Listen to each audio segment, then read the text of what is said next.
passé. Et on s'en va au SmackDown du 26 juillet. Donc, on a commencé ça avec une très courte promo, mais là, vu on a regardé les deux produits, puis qu'on a l'œil d'un sommelier, il y a un petit jab qui a été mis dans une promo entre Nick Aldis et la Bloodline, parce Ouh. que la Bloodline avait un match Gauntlet plus tard dans la soirée, mais là, Tanga Loa a été blessé. C'est Il Kevin était Owen supposé être la dans ce semaine d'avant match-là. qui l'a pété C'est dans, ça. qui a mis ses doigts dans les yeux. Là. Et ça, fait que là, il était comme, ben là, vous pouvez pas être dans le match. Il faut vous forfeit votre place. Mhm. Un petit clin d'œil à ce qu'on a vu l'autre bord du Bang Bang Gang, qui était obligé de laisser ses Ouais. ceintures, de déclarer forfait, parce qu'un des membres, même si on aurait C'est pu ça. se battre avec les trois Ben autres, oui. et là, le Bloodline dit, ben non, on en a d'autres membres, nous, dans le Bloodline. Freebird Fait que, rule. Fatou, Ouais. Fatou, il va venir participer, fait que laisse-nous dans le match. Fait que j'ai quand même ça trouvé ça un petit jab, la WWE, Mhm. de la part de le petit bout bizarre qu'il y a quand même. Nous, on a trouvé que c'était un peu niaiseux d'enlever la ceinture, faites leur perdre pour vrai. Pas obligé de la rendre forfaite. Je suis d'accord. Le fait qu'on roule avec ça, puis qu'on fait cette petite promo d'une minute, ça me fait rire, ça me tire un petit sourire de la part de la WWE, qui aime ça faire ces petits jabs-là à la All Elite Wrestling. Par la suite, le match en tant que tel, il était quand même bon. Je ne vais pas tout le définir, mais les bouts que j'ai préférés, je pensais que Corbin, Apollo Crews contre Legado del Fasma, rien de mémorable là, mais le End of Days de Corbin est encore protégé. Vraiment besoin d'aide. Oui, mais ça, je trouve ça parfait. Là. C'est un des plus beaux finishes qu'il n'y a pas. Il faut garder ça. Ouais. Ensuite, le deuxième équipe, c'est les Street Profits qui arrive. Et là, Apollo, j'ai quand même trouvé efficace. C'est un des lutteurs qui a malheureusement jamais été capable de recréer la magie qu'il y avait sur la scène indépendante à la WWE. Mais ça a été un de ses bons matchs. Fait qu'un Apollo était solide pratiquement dans le match contre les Street Profits. Il a quand même eu un atterrissage dangereux quasiment sur le coup d'un back suplex. Mais il a continué le match.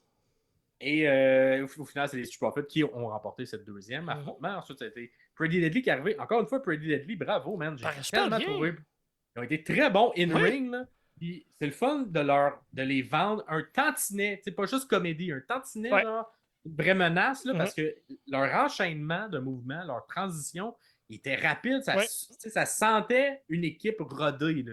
Oui, c'est un peu à la absolument. DIY, tout ça, qu'ils vont juste enchaîner les mouvements.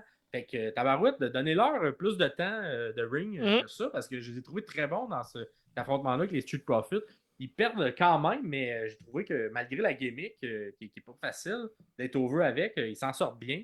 Fait que, bref, ensuite, DOC arrive, là, évidemment, c'est juste pour la pub. Parce qu'on s'en va en pub, on revient DOC perdre tout de suite. Ouais. C'était vraiment juste, je sais pas pourquoi. DOC arrivait là. Pour mettre une victoire de plus au compteur des Street Profits, selon moi. Et finalement, la Bloodline arrive avec, cette fois-là, Fatou, ainsi que Tanga Loa. Et ben là, Fatou, c'était son occasion, là, Pierre. Là. Il m'a impressionné. Ouais, puis. Il a réussi. Il était quand même bon. Quand même bon. J'ai particulièrement aimé le finish. Là. Il y a vraiment un super moonsault qui ressemble un peu au moonsault de Tiffany Stratton. Mais encore mieux, plus. Stéphanie, il est plus gracieux. Le sien, il est plus raw, puis il rentre au poste, là, puis tac. C'est comme si un moment donné, il fait comme. Échelle, la gravité, c'est la gravité qui me guide, puis ça va y aller. Là, ça va être ce que ça va être. Puis ouais. J'ai également amené, il y a comme un close-up de Fatou qui fait un mouvement sur un des deux de Street Profits, puis il fait juste crier qui aime Solo! I love you, Solo! I love you, super fort! Ça m'a quand même fait rire. Parce que c'est un personnage comme qui a l'air un peu d'un fou. Puis là, tu le vois juste crier qu'il aime Solo tout le temps. Solo, il était ringside, puis c'est pas moi, le look, t'es pas sûr. Il y avait comme un grand manteau. Je pense qu'on voulait faire FF Mafioso un peu. Ouais. Il avait plus l'air d'un enfant qui avait un manteau trop grand pour lui. C'était comme, deux petits solos un par-dessus l'autre avec un grand trench coat, là, ouais. Exact, ça avait plus l'air de ça. Fait que, en tout cas, pas sûr dans son look, vous me direz si vous trouvez ça, parce que je le trouvais pas si cool. Je le trouvais plus comme s'il avait pas pogné la bonne grandeur. Fait que, c'est évidemment, c'est le Bloodline qui gagne. Fait que vont avoir leur match à la ceinture. Pour l'instant, ça n'a pas été annoncé. J'ai pas l'impression que ça va l'être non plus. D'après moi, ça sent le SmackDown avant Slam. Là. Fait que probablement vendredi prochain, ça sera là. Mais peut-être ça va être rajouté en pre-show dans la carte principale. On a déjà un gros show SummerSlam.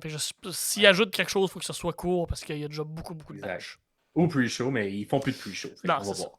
D'après moi, ça sent SmackDown la semaine prochaine. Et finalement, il y a eu un bon match par équipe entre Bayley et Michin contre Nia, Jax et Tiffany Stratton. J'ai particulièrement aimé Stratton dans ce match-là. Elle est vraiment excellente dans ces espèces de mouvements de gymnaste là, que Dana Brooke faisait également avec le coup qui finit avec le coup de coude dans le coin. Là. Elle l'a sorti souvent dans le match, puis ça look, Je trouve qu'elle le fait super bien. Puis tu sens qu'elle est gymnaste dans la vie là, avant, Oui, là, parce oui, que vraiment. ça s'enchaîne puis c'est très fluide. Là. L'histoire également est claire tout le long du match. On commence le match, on attaque tout de suite Michin, on la blesse, ce qui isole Bailey tout le long Mhm. du match. Et je pense que ça l'a aidé le match parce que le fait d'avoir Bailey et non pas Michin pour une Oui, grande majorité du match, ça aide. ça fait que le match est meilleur. Lorsque Michin arrive un peu à la fin, là, un peu avec le hot tag Babyface, bon, j'y crois moyen. Là, même ça fait un espèce de saut entre les deux cordes, plus ou moins bien Moins réussi. ça, Mais ouais, bon. je suis d'accord. Au moins, on l'a vu très court, très de manière courte. Donc, In-Ring, c'est pas mon préféré. Et ça finit, évidemment, pour continuer à expliquer l'histoire avec Stratton qui prend sa valise, qui frappe Bailey. Est-ce que c'est peut-être ça qui va se passer de manière. Ça, c'était comme de manière claire, mais métaphoriquement, c'est peut-être la valise de Stratton qui va coûter le match à Bailey, qui coûtera la ceinture à Bailey éventuellement. Mhm. L'arbitre, pendant ce temps, ne le regardait pas. Fait que Nia Jax, qu'est-ce qu'elle fait? Elle fait son Annihilator et remporte sur Bailey Boum. de manière pas clean, mais de manière quand même. J'ai été surpris que le pin soit sur Bailey.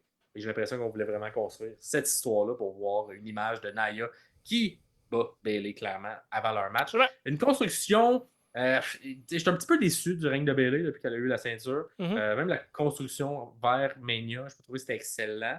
Le in-ring est tout le temps bon, mais il manque un petit quelque chose autour. Ouais. Fait que, ce que j'aime le plus de cette histoire-là, c'est plus Stratton et Nia qui me le donnent. Fait que Bailey in-ring, ça fonctionne. On dirait qu'il manque de quoi là, pour un peu step up. J'ai pas l'impression qu'il est au même niveau que les autres ceintures dans la compagnie. Vous me direz si vous êtes d'accord avec ça, mais Mhm. j'aime beaucoup le Bailey, c'est une de mes préférées, mais Mais c'est pas, présentement, ça colle pas, là. c'est moins bien. On dirait que c'est comme la suite également, c'est un peu la même chose avec Io Sky.